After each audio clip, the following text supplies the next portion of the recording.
এখন শীতের অন্তিম লগ্ন, ফেব্রুয়ারি মাসের শেষ প্রহর। উষ্ণতার পরশ শীর্ণ শাখায়, দিকে দিকে কচি পাতা আর মুকুলের আনাগোনা। আজ 21শে ফেব্রুয়ারি।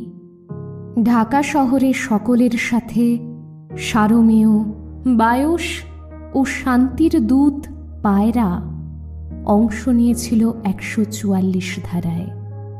আকাশ বাতাস থমথমে, কলকারখানা ঘুমিয়ে, গাড়ি ঘোড়া বিশ্রামে, স্কুল কলেজ বাজারঘাট শুনশান, চারিদিক একেবারে নিস্তব্ধ আগেই।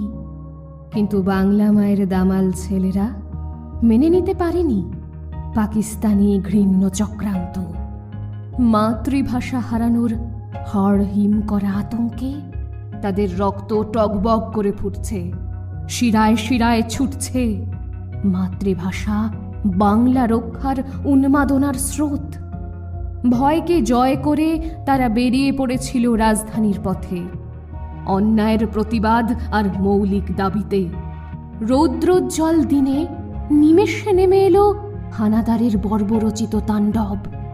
একের পর এক গুলির শব্দ আকাশ বাতাস কাঁপিয়ে রক্ত রঞ্জিত হলো ঢাকার রাজপথ। বীর সন্তানেরা লুটিয়ে পড়ল মায়ের স্নেহের আঁচলে। আজও মননে দেখতে পাই, চেতনে দেখতে পাই সেই নারকীয় দৃশ্য। পাই তাজা রক্তের গন্ধ। কান পাতলে আজও শুনতে পাই তাদের করুণ আর্ত চিৎকার।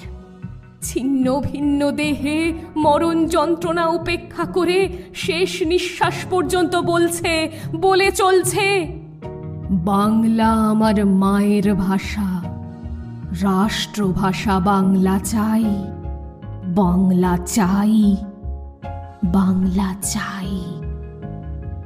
মাতৃগর্ভ থেকে উৎসারিত রক্তকণিকায় বাংলা ভাষা, সেই রক্তের প্লাবনে স্বীকৃত রাষ্ট্রভাষা, আমার মাতৃভাষা।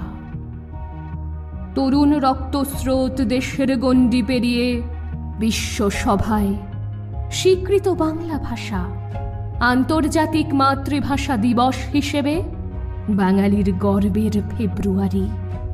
হে বিজয়ী বীর, তোমাদের আত্মত্যাগ আমরা কোনো দিন ভুলব না, ভুলব না,